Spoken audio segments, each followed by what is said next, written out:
Iki saestu sanget kok Mas. Bocah nom kuwi lek ngerti nek babakan setiki insyaallah iki ditata wong tuwa yo kepenak. Ya. Iki sopan santun gandes luwes ngerti marang wong nom ngerti marang wong tuwa. Terus Pak Sila. Kang Gareng. Sak krusek Kang Gareng. Iya siap. Iki coba presiden saking Tulung Agung. Tulung Agung. Apa kiprahe Kang Gareng? Oh, Iki sepote jaipongan Kang Gareng. oke siap. Gua tak lisih bahaya. Soalnya Tulung Agung ki gede reok jaranan. Ya. Kula lek mboten lisih iku malah mboten angke mulai selintak dadi gawe. Monggo sowanipun Mbak Hani Ku Suma Sabto Arga. Ya. Oh.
Mbak Hani Kang Gareng. Mbak Hani Kusuma.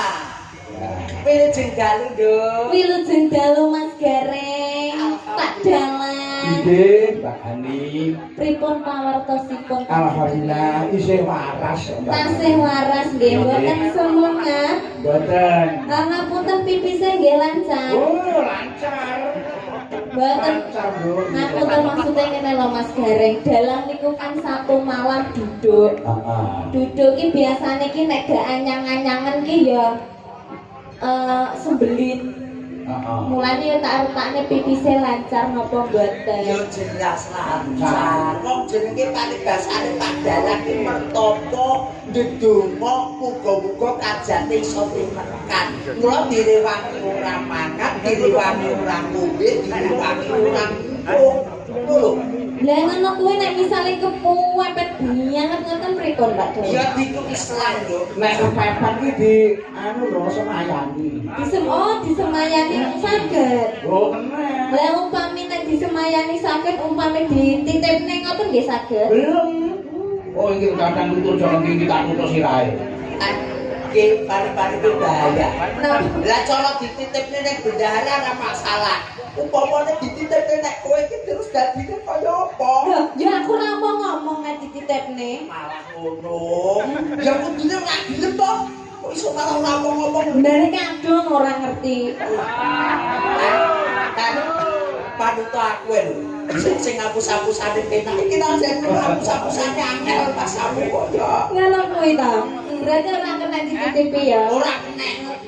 Umpama iki dititipi terus Ngono aku piye kudune, Mas? Alah, terus ndang nang mburi kono pisan ora wayangan ora masalah. Sama sing dalang. Ya, nggih Mbak Hani. Dalam. Menika sowan tenggene Rama Jumani. Promo Jumani kalian Ibu Kati.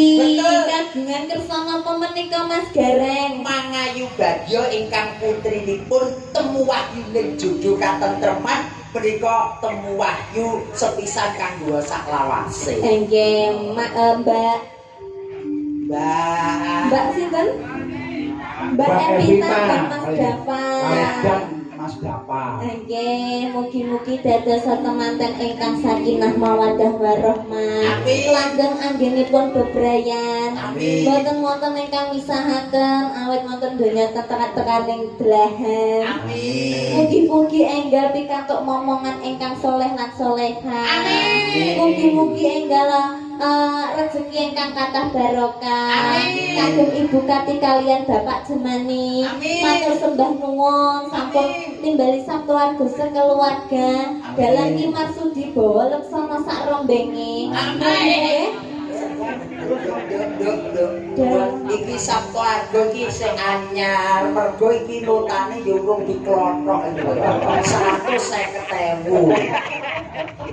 Jabang bayi. Aku yo gumun iki ora mau bedan ya. Ora ngerti ya iki dadakan to rek. Dalam kondang Ponorogo mosok blakon 150.000. Lah mbok sumpah Mas 75 lho kuwi malah isin aku. Mas, pati 150.000 iki lho. Mas, proses sinden-sinden iki lho 500, 700 sak nyuntoy. Lakone dilakon dan Ponorogo 150. Nyanyi iki. Kowe pengen ngerti. Napa? Jame rego 15 juta ngerti ya. Jame. Jame Mas Marsudi rego 15 juta.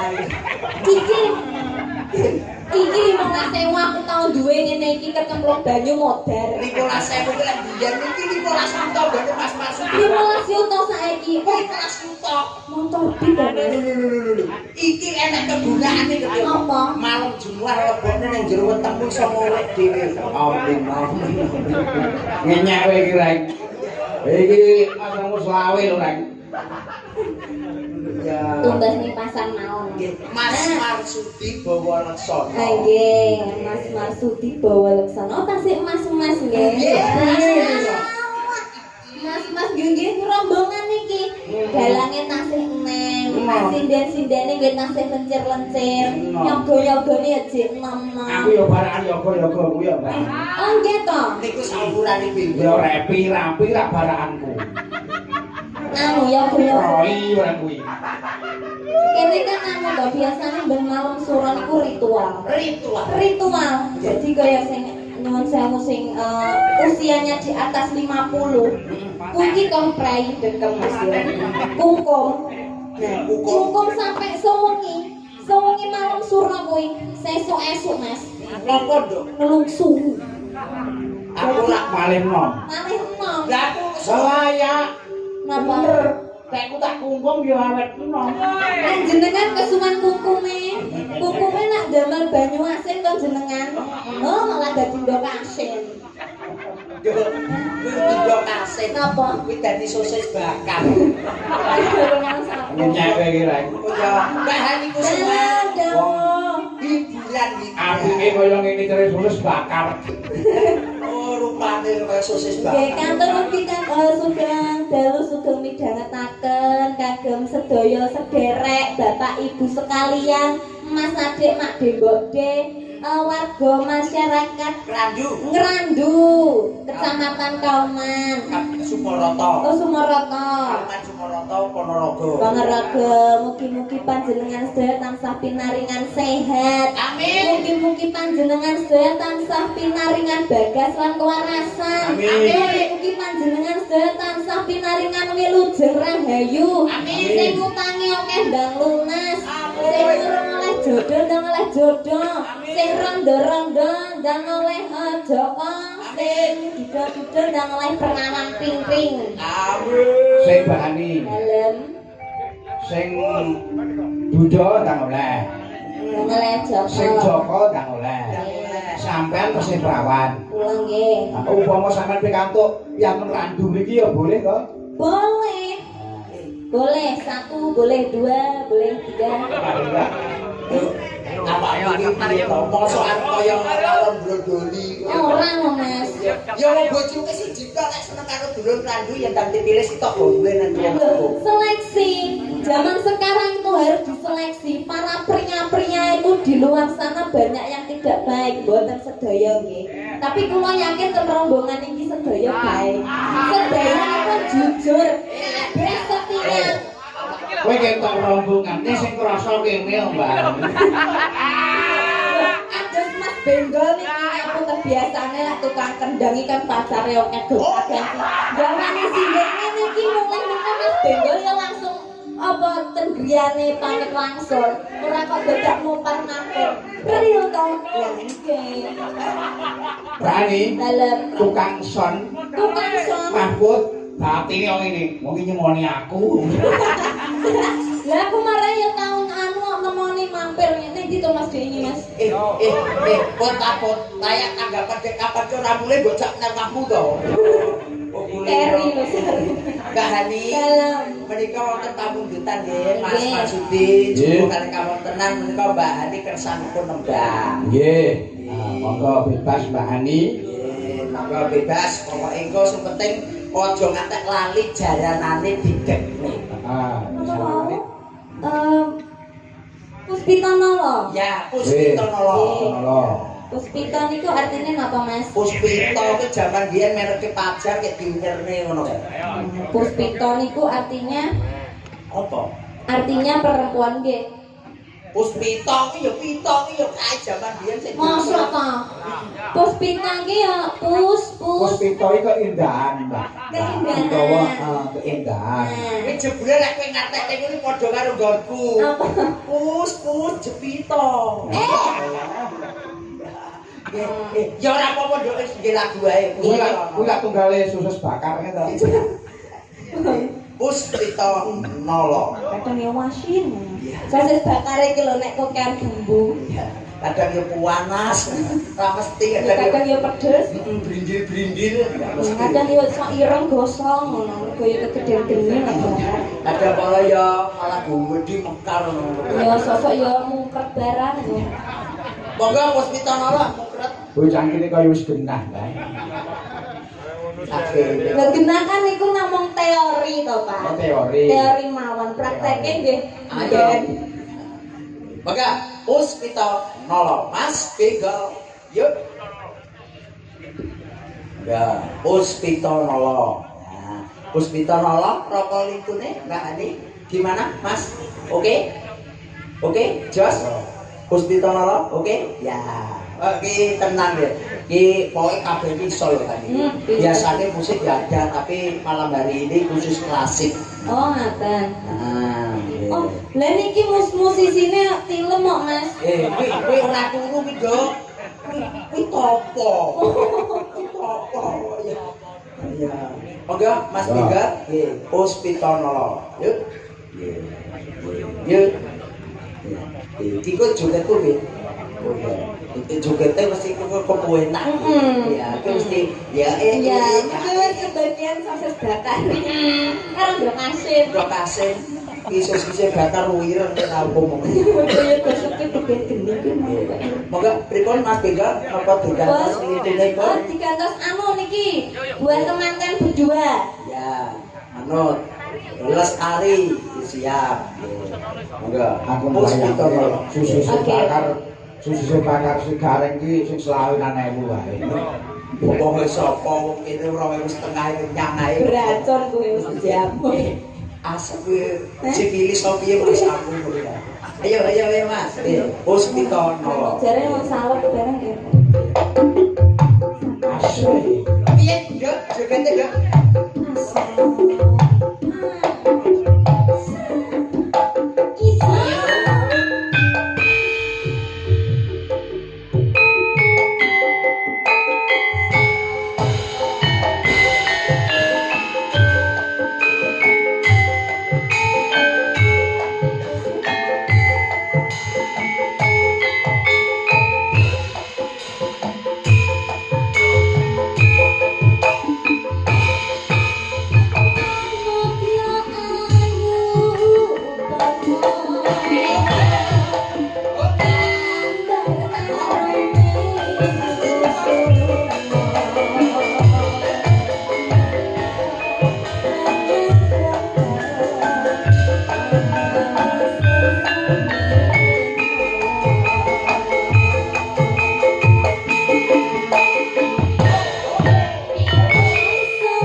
biasa Mas Gare. Nggih, jan luar biasa. Menunjukkan bahwa napa yaga-yagane niki kompak, pinter, cak-cek, sakset. Niki berarti pikirannya tasih bersih sedaya. Wow, tak cerdas kabeh. Cerdas kabeh. Cerdas kabeh. Anu, di sini tuh ndak ada yang namanya pintar, pikiran kotor ini ndak ada.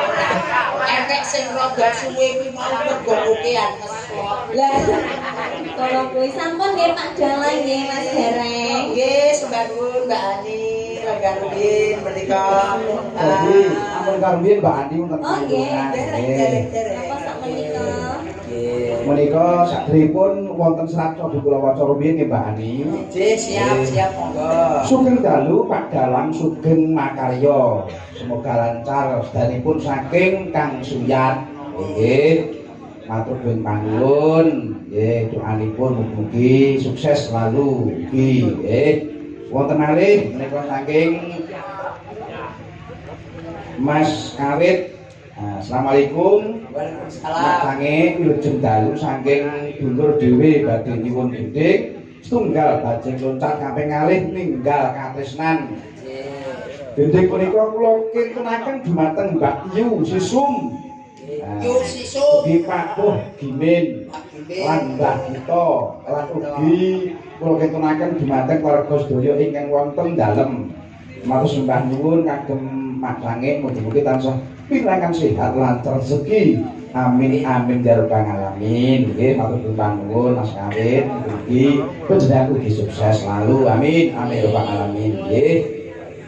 Tapi Mbak Ani monggo jan pilih iki ugi wonten pamundutan sesidepan. Napa Minangkani Terus mungkin jenengan kan jatil malih. Oh, jatil malih. Kudune kanggo sambel. Sambel. Sing nek nganggo sambel. Sambel mergane ke mau wis ana sosis karo endhog. Nggih. Dadi kaya. Wonten malih wau nggih panunan anteping ati sambel kemangi jendeng saking kawula Karang Taruna Eyang Setono. Nggih, Karang Taruna jalukane ya lagu kawak-kawak Mas. Karang Taruna iki biasane ya ayang-ayang. Ya kuwi biye. Saiki yo ora yo puntut manggung sing Pari Joko. Nggih, kula sambel kemangi rumiyin. Sambel kemangi Mbak Ani ya.